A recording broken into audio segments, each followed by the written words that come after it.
We all know that all rings are created equally, so I've decided to look at the worst starter on every Champions League winning team since the year 2000. Should be much more interesting than just look at the worst players to win a Champions League. 2000 Real Madrid, Ivan Campo.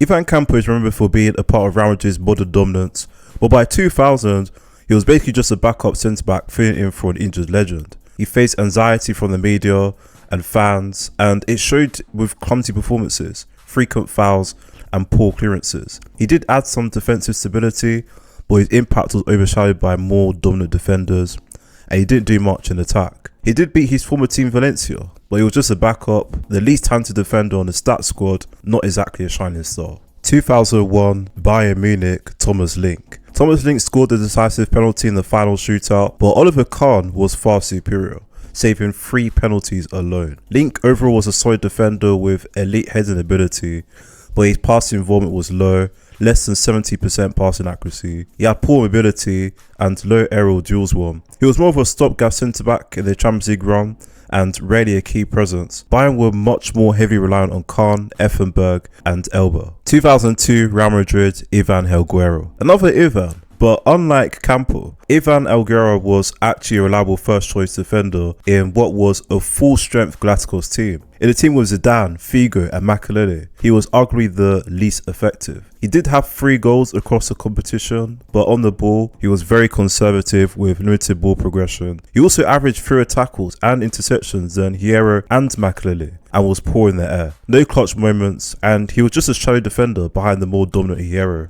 2003 AC Milan, Roque Jr. You might know Roque Jr. for winning the 2002 World Cup with Brazil, which is cool.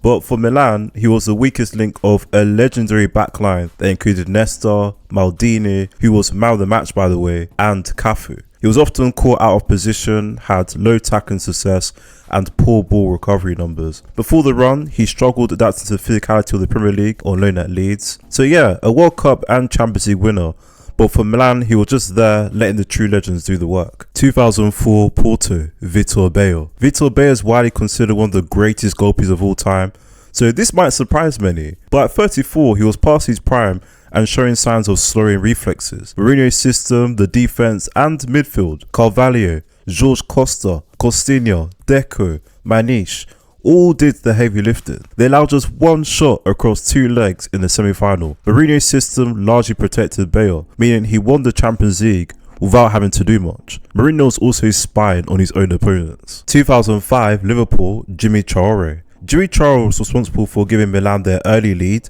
conceded a free kick converted by Maldini 50 seconds into the match. On Milan's second goal, he was caught ball watching. It's fair to say that he was largely outclassed in the entire match, struggled defending 1v1 against Kaká and Cafu, and rarely contributed to Liverpool's attack. He looked uncomfortable when he did. Yeah, he had a clutch goal line clearance in extra time, but he almost cost them the whole thing. 2006 Barcelona, Ole Ger. Ole Ger, the left-wing Catalan nationalist, but on the pitch he was converted from right back to central defence for the final, and had poor defensive assurance against Arsenal, particularly against Freddie Ljungberg, and he was even subbed off early. 2007 AC Milan, Massimo Oddo. Massimo Oddo was a late season filler for Cafu at right back, in a Milan team famous for overlapping fullbacks like Cafu and Serginho. Oddo mostly sat deep and rarely contributed to Milan's attack or build-up. We're talking no assists or key passes across the knockout stages, and no dribbles. Even defensively, his numbers were low because Gattuso was covering him. He wasn't a liability,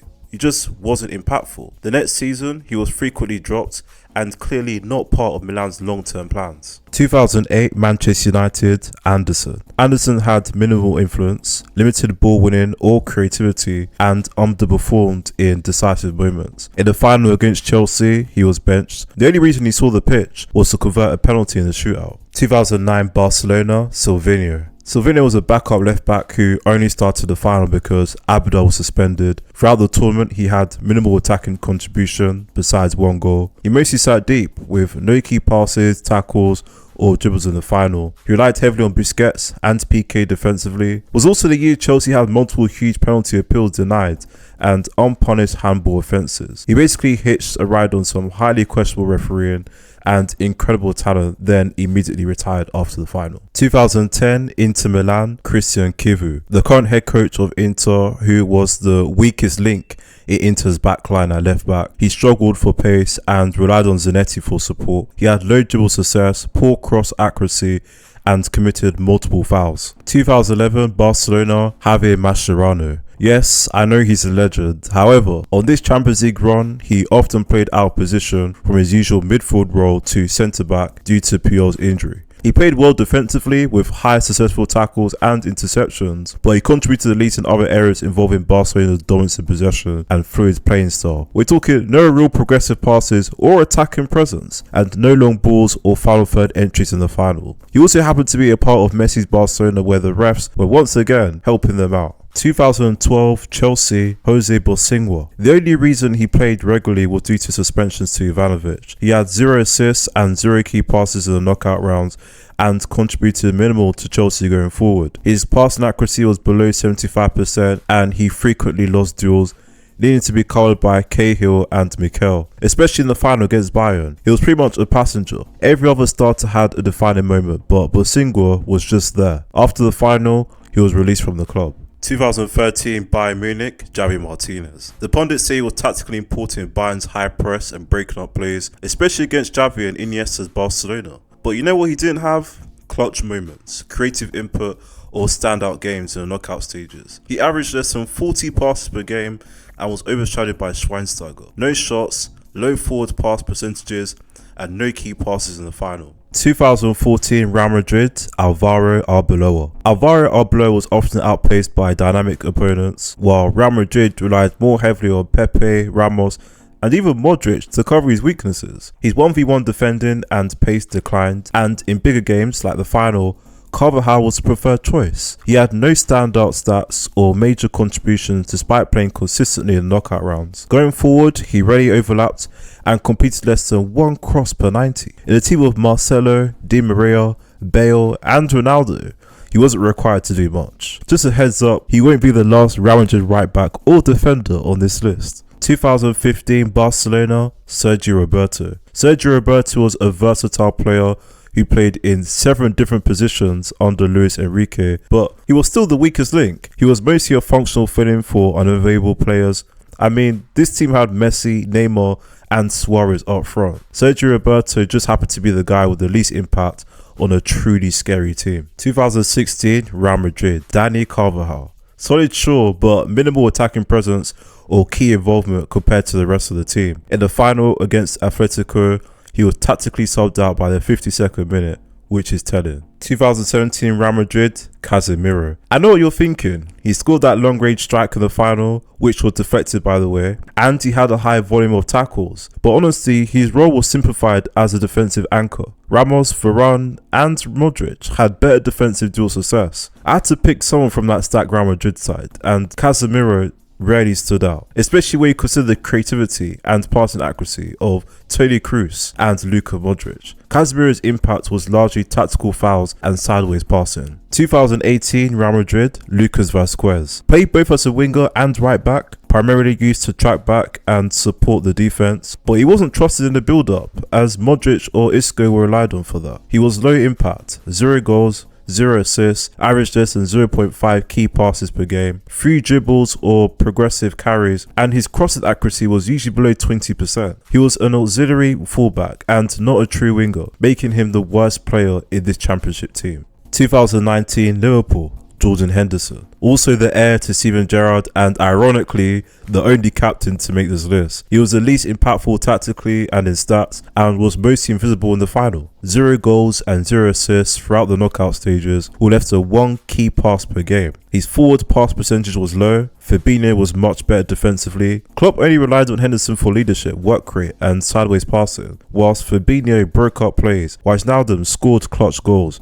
Trent and Robertson were the attacking engines. 2020 Bayern Munich, Benjamin Pavard. Pavard was more of a rigid fullback who didn't contribute much creatively, besides 1 chance created throughout the knockouts. He was often overshadowed by Alphonso Davies on the left flank. Meanwhile, Neymar and Mbappe uncharacteristically missed multiple open chances for PSG in the final. 2021 Chelsea, Marcos Alonso. Alonso started several knockout stage matches before being dropped for Ben Chilwell in the final because Chilwell at the time was a better 1v1 defender and brought more to the table going forward. Alonso wasn't awful, he was just replaceable. 2022 Real Madrid, Nacho Fernandez. Our good friend Nacho Fernandez. You'll be seeing him again. He was more of a rotational defender and filler for Alaba or Mendy, but he didn't dominate or have any standout moments. His main job was just to hold shape. His ball recoveries were few, no key passes or assists, despite completing the most passes. He had low dribble attempts and rarely overlapped. Defensively, his duels and tackles were just average. Like Alonso, he featured throughout the knockout stages, but not the final. 2023 Manchester City, Kyle Walker.